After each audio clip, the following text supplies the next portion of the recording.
está dedicada a Momentum Medivalis, de la persona de don Javier Mingonance, que nos va a dar dos conferencias sobre el Beato de Líbana y las cantigas de Alfonso X Sabio, además de enseñarnos una exposición de códices que tenemos aquí.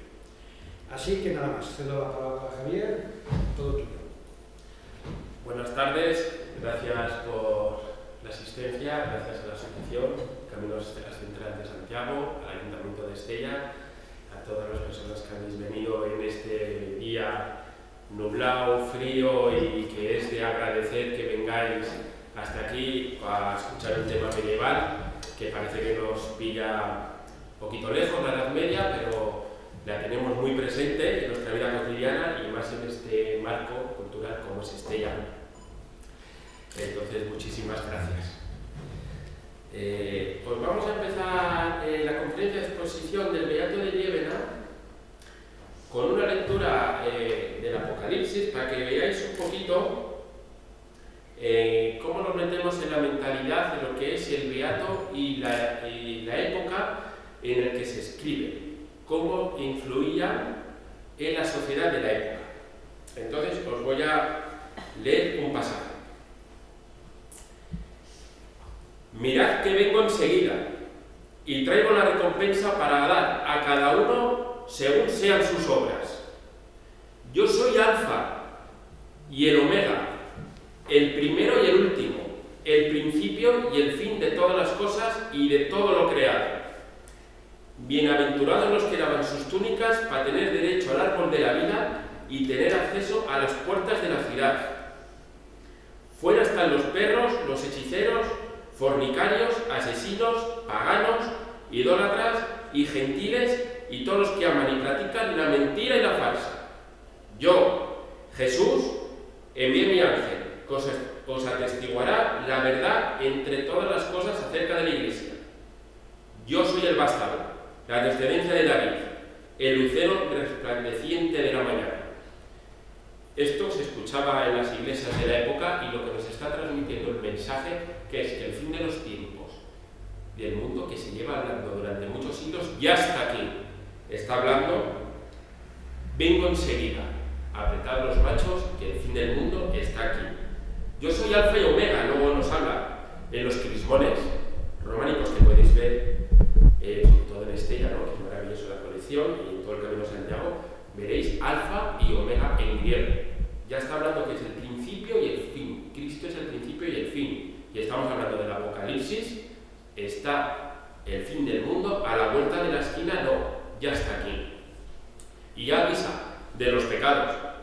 Perros, hechiceros, ya está diciendo moralmente quién se va a quedar fuera y quién va a ir al reino de los cielos. Está avisando cómo te tienes que portar. Y luego yo, Jesús, envía ángeles que atestigua su mensaje en que ya está aquí. Y el sacerdote, cuando este pasaje lo lee, hace de ángel transmisor. Entonces, el miedo al fin del mundo está presente en la sociedad. Vamos a pasar un poco. ¿Lo veis? Por ejemplo, aquí en el PowerPoint veis cómo él viene. Los dos ángeles en una mandorra están escuchando el mensaje, lo están sujetando. Lo más importante del Beato no solo es el mensaje, sino cómo lo transmite. Es lo que nos queremos hacer hincapié. En momentos medievales lo que se enfoca más no es en la doctrina que yo puedo explicaros, sino lo que quiero que os transmitan las imágenes. Cuando vemos así que parece que es un cuadrado, está muy bien puesto, tres personajes, estamos viendo movimiento. Es el románico que siempre nos han dicho que es estático, es quieto, y el gótico es el movimiento. Olvidados. Doctrina errónea. Otros me dirán que soy yo el erróneo. No pasa, seguramente. Pero estamos viendo un ángel con las alas abiertas. ¿Qué hacen los pájaros cuando empiezan a volar? Abrir las alas. Ya vemos en la primera imagen que estos están volando porque están trayendo desde el cielo un mensaje, y lo trae un libro, y lo presenta. Y con una mano abierta, venir. Cuando le hacemos a un niño pequeño, ven, le hacemos así con las manos. Y esto ya pasó más de 1000 años y seguimos con los mismos mensajes que están metidos en el ser humano.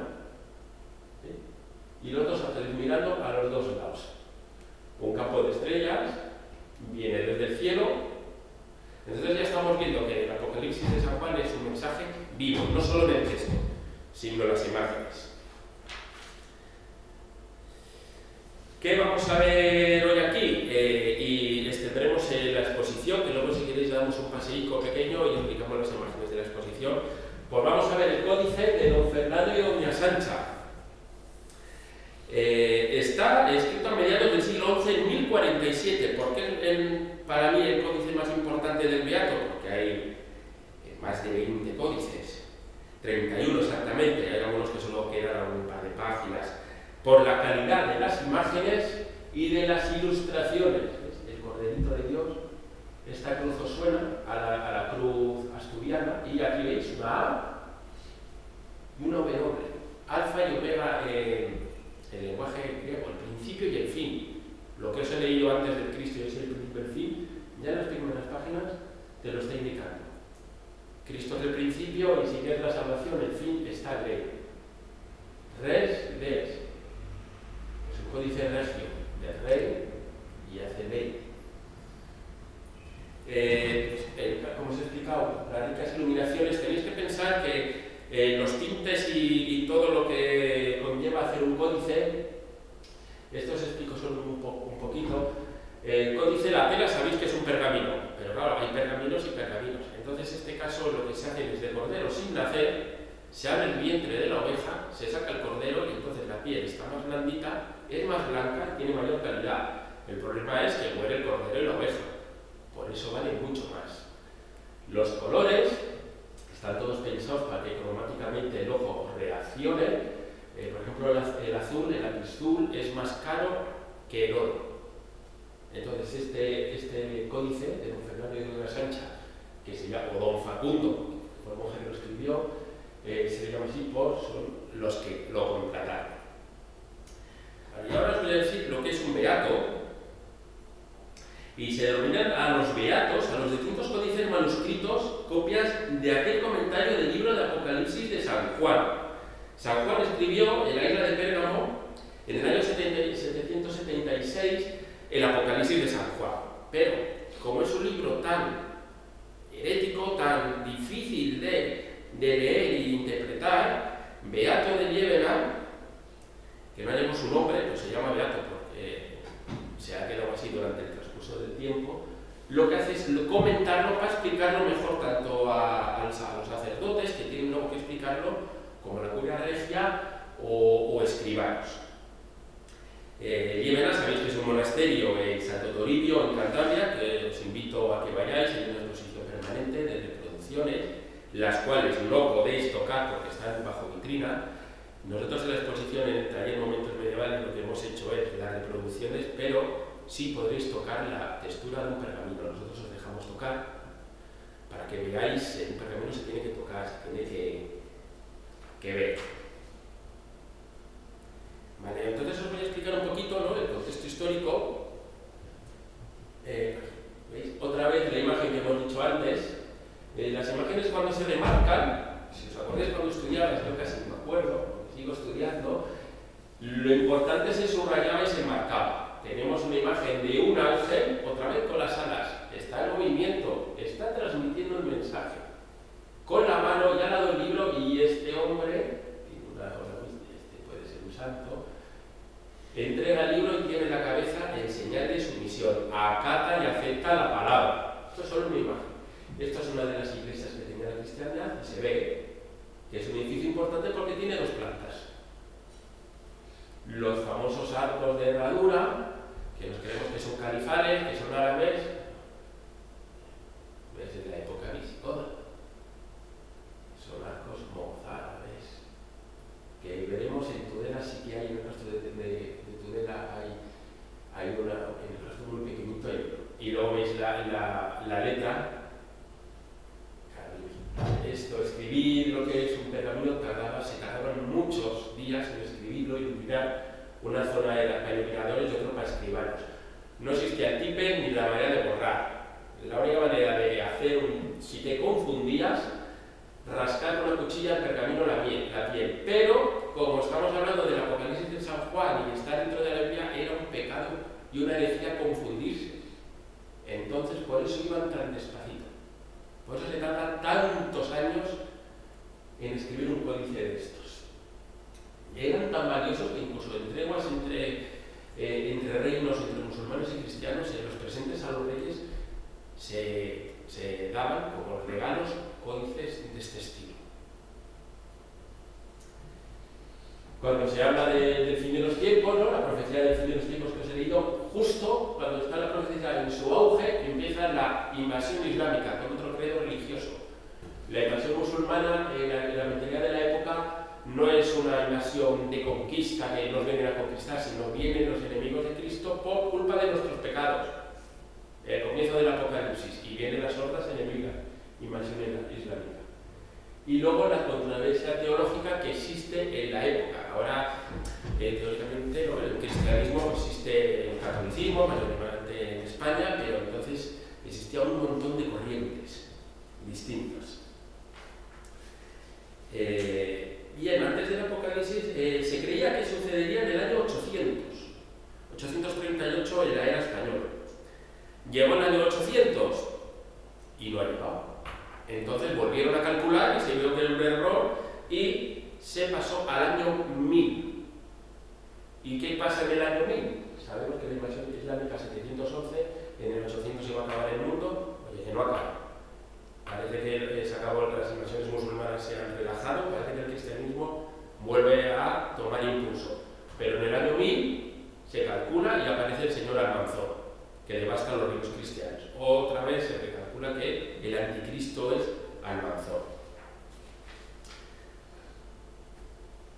Os voy a leer un poquito la historia del personaje del Beato, porque oiréis mucho en la Edad Media el Beato. El Beato es uno de los libros más importantes, junto al Codex Calistino y a 2 o 3 tomos más, de lo que es la Europa medieval.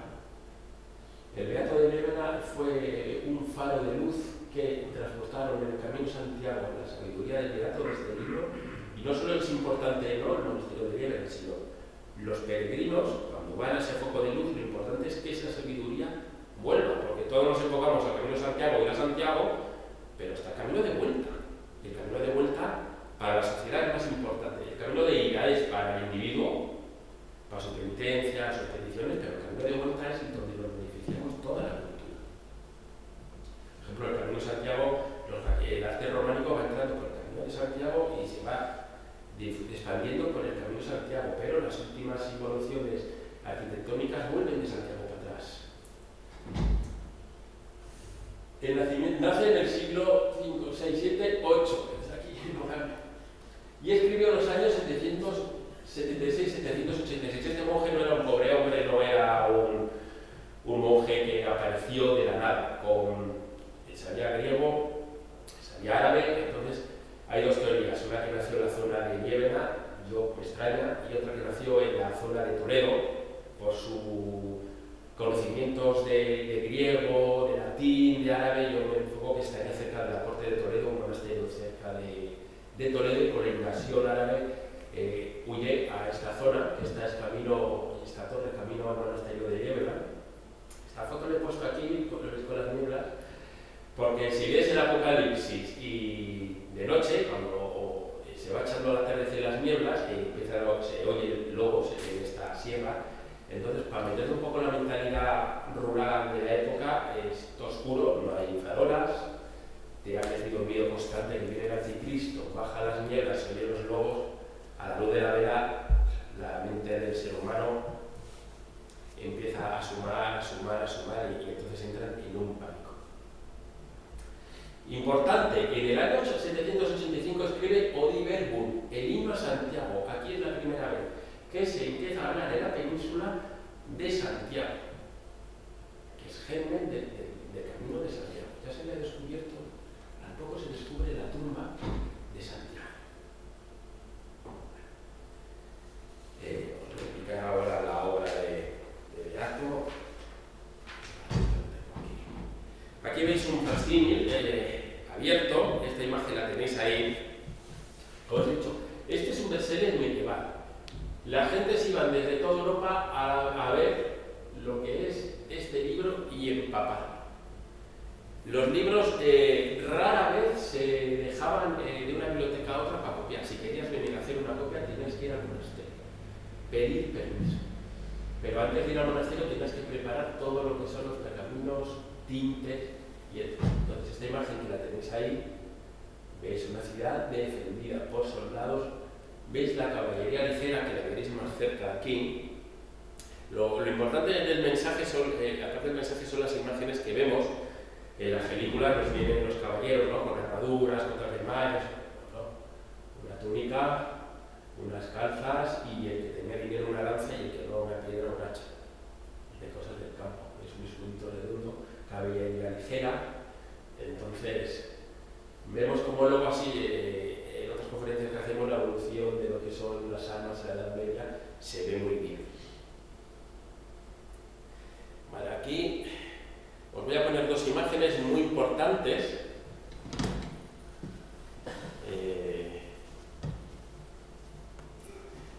A ver quién sabe estas imágenes mientras yo busco por aquí.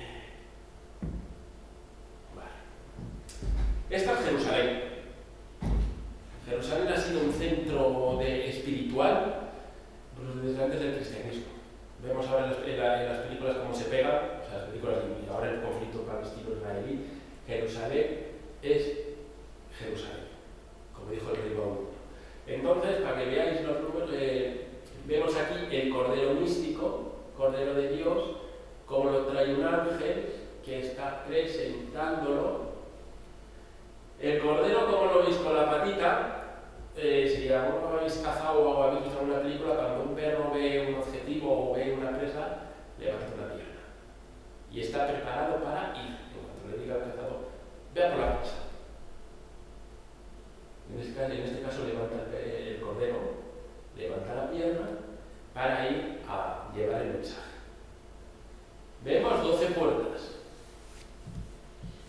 ¿Cuántos meses tenemos? 12. ¿Cuántos apóstoles? 12. El número 12 es muy importante en la sinergia cristiana. Y vemos un personaje en cada puerta con un mensaje. Entonces, veis el ajedrezado. En las casas antes, las casas ricas, los suelos eran negros y blancos, estilo de ajedrez. Aquí es la imagen que os he puesto antes, de Pitis Platatio, Super Santo Nicle, que veis el mensaje. Esta es otra iglesia que es tan importante que tiene cortinajes. En las ceremonias eclesiásticas mozárabes, ahora cuando vais a misa, el cura está enfrente vuestra, pero en este rito está de espaldas. Y se hacen cantos, los cantos ahora se cantan todos en el templo, pero antes hacían detrás de las cortinas, no se oía el coro. Y era una misa teatralizada, y el cura de espaldas, porque estaba mirando a Dios, no a lo que sería feligreses o el público. Entonces nos explica que esta iglesia ya es más importante que la primera que os explica. Si queréis tener alguna pregunta, me vais diciendo si queréis.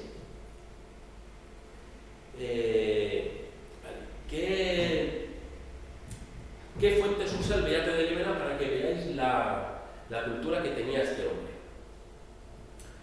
Y tenemos otras dos imágenes.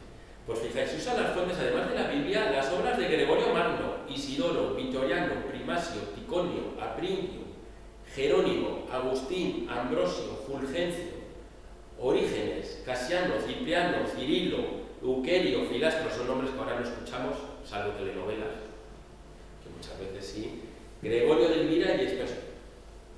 Pero la fuente principal es el comentario de Ticonio Afro. Con todo esto, ¿qué quiero decir? Que este hombre no era un monje, como se comentó antes, sino tenía vasta cultura de la época y una biblioteca muy importante a mano, porque para tener todos estos códices a mano tenía que pertenecer a un monasterio muy importante. Bien, entonces el Beato, cuando tiene la tendencia adoctrinadora de Occidente, explica el Apocalipsis. El Apocalipsis no es un libro que te dice viene el mal, se acabó. El Apocalipsis lo que es un sentido moralizador que te explica: si viene el mal, va a pasar esto, pero te estoy dando las herramientas para que no vayas al infierno. Aquí tenéis una mujer vestida de rojo, con lo que parece que es un caballo. No está mal dibujado, lo que te está diciendo es que la cabeza del caballo está mirando a ambos sentidos. Sabían dibujar en la época, pero querían transmitir varios significados. Entonces nos parece que el caballo está mal dibujado, pero si lo había dibujado bien, que lo sabían, se vería un ojo, pero se ven dos.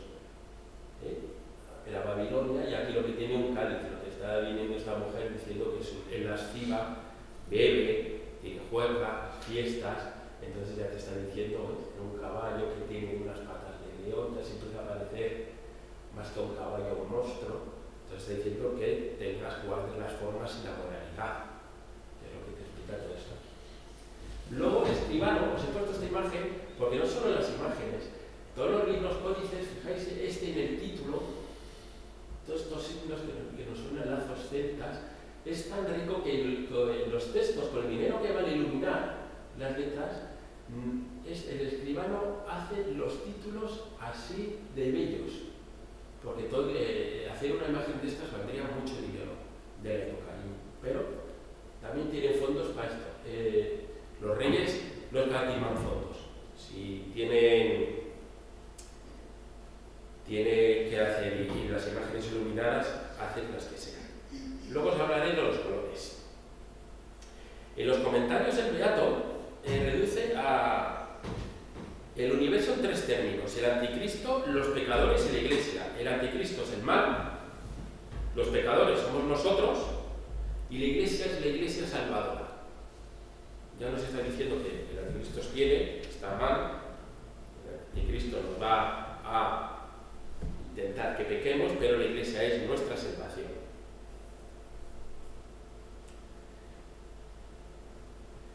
Bien. Por ejemplo, el arca de Noé, lo que está diciendo, luego en otra página habla del arca de Noé, lo que dice no solo que va a salvar a los animales, sino que va a salvar a los animales que están emparejados y que son puros. Por ejemplo, os pongo un ejemplo moralizador. Eso está diciendo la gente que tiene amantes, gente que tiene hijos fuera del matrimonio, que los reyes lo tenían todos, pero eso se olvida.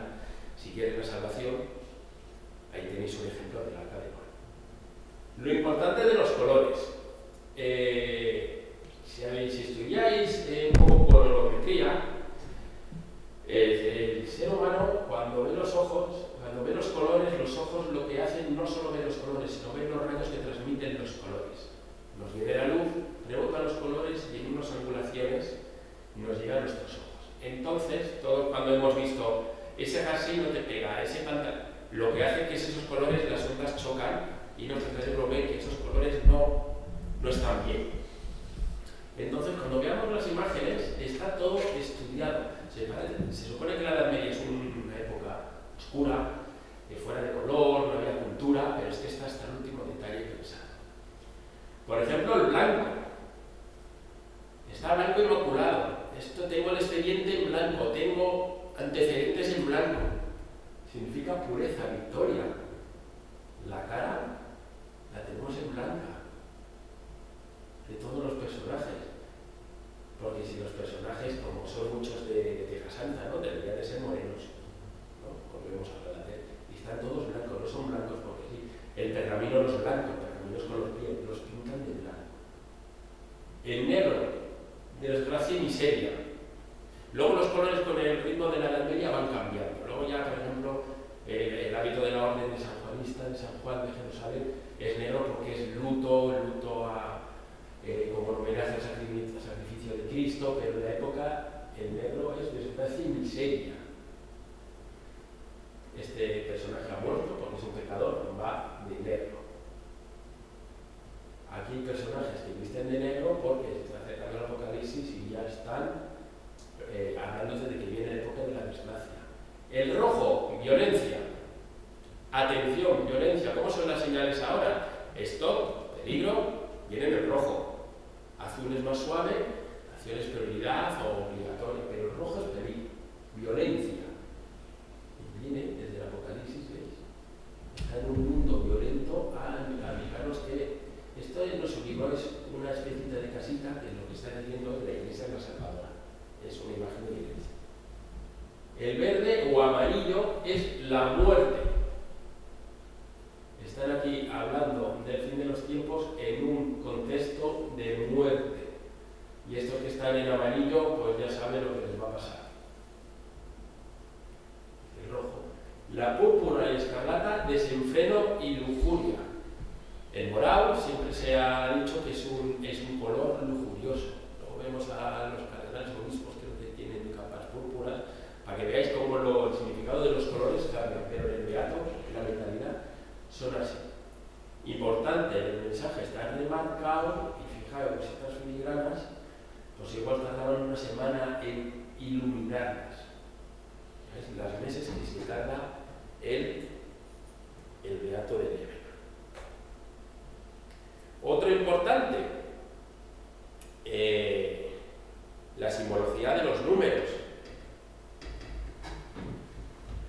Luego lo voy a explicar mejor ahí en los códices. También vamos a ver la simbología de las imágenes, las caras de lo que son los beatos, porque lo veréis más cerca cómo tienen todos los ojos grandes. Cuando nosotros nos dan un susto o nos viene la declaración de la renta, ponemos los ojos así, ¿no?, en blanco. Pues esta vez lo veremos. El número 1000, tiempo indefinido. Cuando se habla el año 1000, el fin del mundo. Como ya en el 800 ya se cayó, se dijo el año 1000 como simbología. Bueno, el año 1000, pensad que es una sociedad que andaba a la media 33, 35 años ya morías, ya 40 ya eras anciano. Entonces, hablar de miles era un número que nunca les pillaba muy lejano. Entonces se habla del año 1000, no el 1000 exacto, o dentro de 1000 años. El número 12, el pueblo de Dios, como hemos dicho, las 12 tribus de Israel, los 12 apóstoles, 12 puertas de Jerusalén. El número 7, perfección de totalidad. 1, 2, 3, 4, 5, 6, 7. Perfecto, totalidad. El mensaje con los ángeles que vienen de diferentes puntos de lo que sería el universo, el cosmos, al mensaje. ¿Veis cómo tiene las alas recogidas? Pues vienen los ángeles volando a coger el mensaje y transmitir. Esta imagen es muy importante, les encantan los músicos que hacen música medieval. Nosotros en algunas conferencias hacemos música medieval, hacemos representaciones, y todos los músicos dicen, este instrumento, ¿de dónde lo has sacado? Guitarras, laúdes, están tocados. Ahora el laúd se toca así, pero en la época se tocaba así, diferente. ¿Por qué los árabes tocan así el laúd? Y este hombre ha tenido contacto con la cultura islámica, porque si no habría dibujado lo que son los instrumentos en pose cristiana. Pero por eso sabemos que tiene influencia andalusí el códice, porque tocan los músicos así. El número 4, universo, cosmos y puntos cardinales. Vemos una brújula, los cuatro puntos cardinales. Y el número 666, el anticristo o el emperador romano. Cuando se escribió el Apocalipsis, cuando San Juan, escribió el Apocalipsis, el número 6 era el número en la cábala del nombre del emperador romano, que era el mayor enemigo del cristianismo. Entonces se creía que el emperador era el anticristo. Y haciendo números en la cábala judía, que eso ya es otro universo, otro mundo, y hablaremos otro día de ese tema. El número 666 es el emperador, y como era tan anticristiano, se nos quedó como el nombre del anticristo. Luego ya las películas, ya vemos el 66, el Día de la Bestia, pero pensar que en aquella época el Imperio Romano, todo lo que olía cristiano era asesinado. Por eso vemos algunas películas que mueven la cruz, tienen un pez de símbolo, porque era un símbolo secreto. Vamos a ver. Con esto, yo os diría, porque os vamos a hacer, fijáis aquí ahí, cuando le quiere el sacrificio de Isaac, que es muy importante. Ahora os voy a explicar. Lo importante también del beato, que siembra la simbología cristiana, es la Trinidad de Cristo. Ahora pensamos que Cristo era hijo de Dios y era la Trinidad. Pero hubo un debate muy importante que incluso el rey Carlos Magno llamó al beato de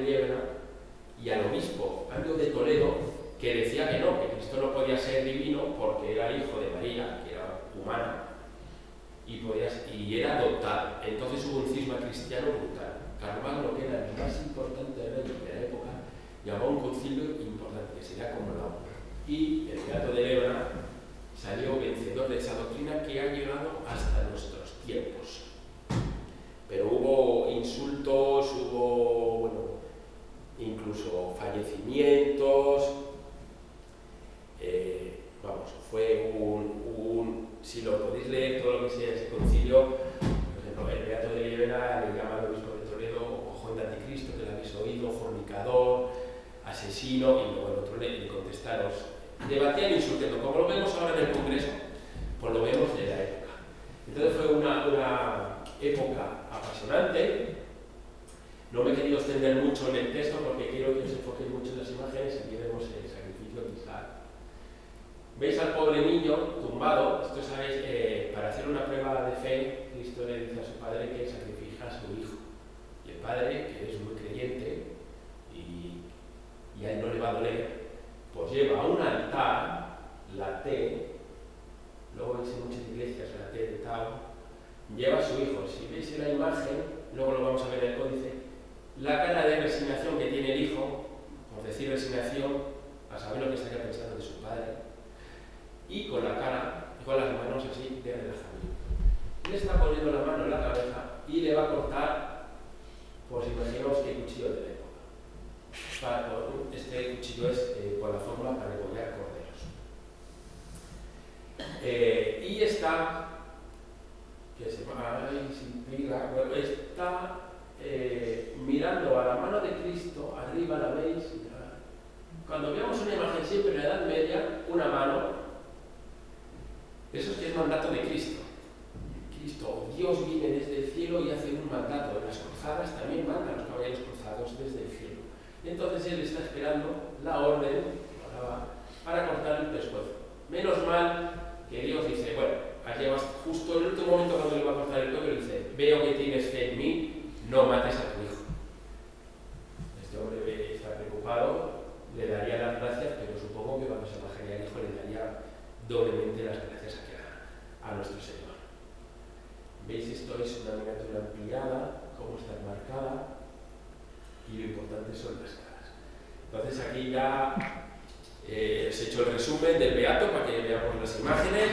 Espero que este resumen de lo que es el Beato de Lébana, que da para hablar durante muchísimas horas, os haya conectado con lo que es el mensaje del Beato. Y ahora, si queréis, pues os enseño un poquito las imágenes para que veáis el contexto. Vamos a mirar si